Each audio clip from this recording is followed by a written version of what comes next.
யாழ்ப்பாணம் அரியாலை செம்மணி சித்துப்பாத்தி மயானத்தில் மனித எச்சங்கள் அவதானிக்கப்பட்ட பகுதிகளில் நேற்று முதல் அகழ்வு பணிகள் ஆரம்பிக்கப்பட்டுள்ளன. அதேவேளை செம்மணியில் மனித எச்சங்கள் மீட்கப்பட்ட பகுதிகளில் செய்தி சேகரிப்பதற்கு ஊடகவியலாளர்களுக்கு அனுமதி வழங்கப்படவில்லை என தகவல் வெளியாகியுள்ளது. செம்மணி சித்துப்பாத்தி மயானத்தில் கடந்த பிப்ரவரி மாத ஆரம்பத்தில் அபிவிருத்தி பணிகளுக்காக குழிகள் வெட்டப்பட்ட போது அதற்குள் இருந்து மனித என்பு எச்சங்கள் அவதானிக்க. இதனைத் தொடர்ந்து கடந்த பிப்ரவரி மாதம் 20ஆம் தேதி சம்பவ இடத்தில் நீதவான் ஆய்வு பணிகளை மேற்கொண்டார். இதன்போது மனித எச்சங்கள் மீட்கப்பட்ட பகுதியை ஆய்வுக்கு உட்படுத்தவும் தொடர்ந்து அகழ்வு பணிகளை முன்னெடுக்கவும் தீர்மானிக்கப்பட்டது. இதன் தொடர்ச்சியாகவே அங்கு அகழ்வாய்வு ஆரம்பிக்கப்பட்டுள்ளது. இன்று செம்மணி சிந்து பாத்தி புதைகுழியில் ஏற்கனவே தீர்மானிக்கப்பட்டதுபடி யாழ்ப்பாண நீதவான் அவர்களின் தலைமையில் இன்று காலை 8 மணி அளவில் இந்த அகழ்வு பணி ஆரம்பிக்கப்பட்டது. டாக்டர் பிரணவன் அவர்களுடன் தொல்பொருள் திணைக்கள பேராசிரியர் ராஜ் தோமர் அவர்களுடைய குழாம் இந்த அகழ்வு பணி ஆரம்பித்தது. முதலாவதாக கடல் மட்டத்திலிருந்து இந்த புதைகுழி எவ்வளவு தூரம் உயரம் இருக்கின்றது என்றும் மற்றது இந்த அகழ்வு பிரதேசத்தை அடையாளப்படுத்தப்பட்டு வரையப்பட்டது. தொடர்ந்து 3 மணியிலிருந்து இந்த அகழ்வு பணி ஆரம்பிக்கப்பட இருக்கின்றது. அதன் பிற்பாடு இந்த விடயங்கள் சம்பந்தமாக தெரிவிக்கக்கூடியதாக இருக்கும். காணாமல் போனோர் பற்றிய அலுவலகத்தினுடைய சார்பில் அதனுடைய ஆணையாளர் மிராக்கவி மற்றும் நான் சட்டத்தரணி தாக்கல் ஆகிய நாங்கள் இந்த மனித புதைகுழி அகழ்வு பணிகளில் நாங்கள் அவதானிப்பாளராக நாங்கள் செயல்பட்டு வருகின்றோம். குறிப்பாக இந்த மனித புதைகுழி சம்பந்தமாக ஏற்கனவே நாங்கள் பல்வேறு மனித புதைகுழிகளுக்கும் காணாமல் போனவர்களுக்கும் சம்பந்தம் இருக்கக்கூடும் என்கின்ற ஊகத்தின் அடிப்படையில் நாங்கள் இந்த இணை செயற்பாடுகளில் நாங்கள் இணைந்து கொண்டு வருகின்றோம். அந்த வகையில் கொக்குத்தொடுவாய், மன்னார், திருக்கேவிச்சரம் மற்றும் சர்வேசா உட்பட்ட பல்வேறு மனித புதைகுழி வழக்குகளில் நாங்கள் இணைந்து செயற்பட்டு வருகின்றோம். அந்த வகையில் இந்த மனித புதைகுழி வழக்கிலும் நாங்கள் எங்களுடைய அவதானிப்புகளை நாங்கள் தொடர்ச்சியாக செயற்பட்டு வருகின்றோம். மேலதிகமாக மனித அவயங்கள் அல்லது மனித எலும்புக்கூடுகள் கண்டுபிடிக்கப்படுமாக இருந்தால் அது தொடர்பான மேலதிகமான விளக்கங்களுக்கு நாங்கள் போகக்கூடியதாக இருக்கும். அது தொடர்பான விடயப்பரப்புகளில் காணாமல் போனோர் பற்றிய அலுவலகம் தன்னுடைய தீவிரமான அக்கறைகளினை தொடர்ந்து செயற்படுத்தி கொண்டிருக்கும் அதனுடைய பிரிவுகளின் ஊடாக என்றதை நான் உங்களுக்கு தெரியப்படுத்துகிறேன்.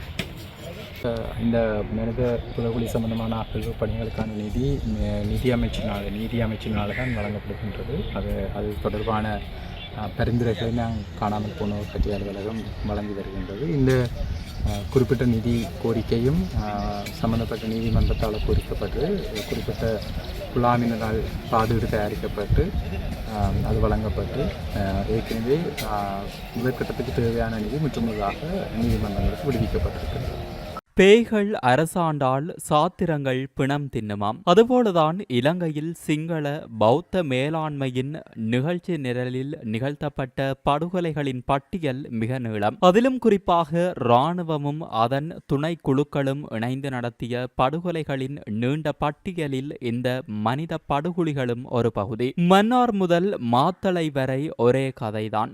மனித புதைகுழிகள் கண்டுபிடிக்கப்படுகின்றன. குற்றவாளிகள் ஒருபோதும் கண்டிக்கப்படுவதில்லை. இங்கு கொல்லப்பட்டு புதைக்கப்பட்டிருப்பவர்கள் எல்லோரும் தமிழர்கள்தான் என்பதில் சந்தேகத்திற்கு இடமில்லை எனவும் தமிழ் தேசிய கட்சிகளின் முக்கிய புள்ளிகள் கருத்துக்களை வெளியிட்டு வருகின்றனர். பொதுவாகவே இனங்களுக்கும் நாடுகளுக்கும் வரலாறு உண்டு. அது நீண்ட தொடர்ச்சியாக நடைபெறும் சம்பவங்களின் தொகுப்பாகவே இருக்கும். ஆனால் மனித புதைகுழிகளுக்கு வரலாறு உண்டு என்றால் அது இலங்கை திருநாட்டில் மட்டுமே. ஆம், இலங்கையில் மனித புதைகுழிகளுக்கு என்று ஒரு தனி வரலாறு உண்டு. இலங்கையில் மன்னார், யாழ்ப்பாணம், செம்மணி மற்றும் திருகோணமலை மக்கேசர் விளையாட்டரங்க புதைகுழிகள், மாத்தளை என தொடரும் பட்டியலில் அண்மையில் கொக்குத்தொடுவாய் மனித புதைகுழியும் சேர்ந்து கொண்டுள்ளது. யாழ்ப்பாணம் செம்மணியில் கண்டுபிடிக்கப்பட்ட மனித புதைகுழிகளை யாராவது மறக்க முடியுமா? அது தொடர்பிலான முழுமையான விசாரணை மற்றும் நடவடிக்கை இன்று வரை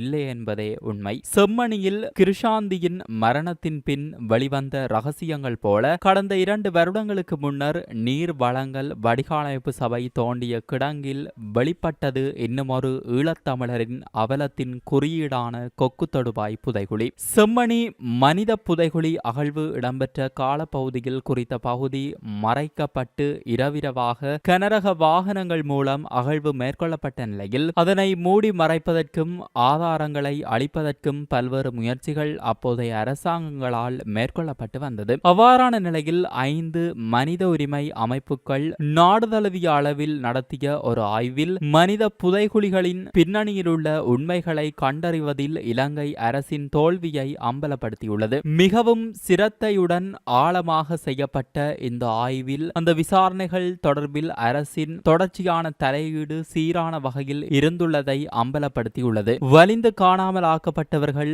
கண்டுபிடிக்கப்படாமல் இருப்பதில் உலகளவில் இலங்கை 2வது இடத்தில் உள்ளது என்று ஐநா அறிக்கை ஒன்றை வெளியிட்டிருந்தது. அந்த அளவுக்கு நாட்டில் நிலைமை மோசமாக உள்ளது என்பது வெட்ட வெளிச்சமாகிறது. அதாவது நாட்டில் ஒருவர் காணாமல் போனால் அவரை கண்டுபிடிப்பது என்பது நடைபெறாத ஒன்று என்பதையே இந்த ஆய்வறிக்கை வெளிப்படுத்துகிறது. இவற்றையெல்லாம் பார்க்கும்போது நாம் வாழ்வது ஒரு நாட்டிலா அல்லது பேய்களும் பிணம் தின்னும் பூதங்களும் வாழும் காடுகளிலா என்று சந்தேகம் எழுகிறது. இராணுவத்தால் கைது செய்யப்பட்ட மற்றும் அவர்களிடம் கையளிக்கப்பட்ட ஆயிரக்கணக்கான தமிழ் இளைஞர் யுவதிகளை இன்று வரை தேடிக் கொண்டிருக்கும் தாய்மார்களின் போராட்டம் இன்றுடன் 2984வது நாட்களை தாண்டி போய்கொண்டே இருக்கிறது. அவர்களை பற்றியும் எந்த தகவலுமே இல்லை. இப்படி இருக்க இந்த புதைகுழிகளில் வெளித்தெரியும் எலும்புகள் யாருடையவை? இதேவேளை 22/6/2023 அன்று கொழும்பில் ஆவணம் ஒன்றும் இது தொடர்பில் திரையிடப்பட்டது. தெளிவான பார்வையில் இலங்கையின்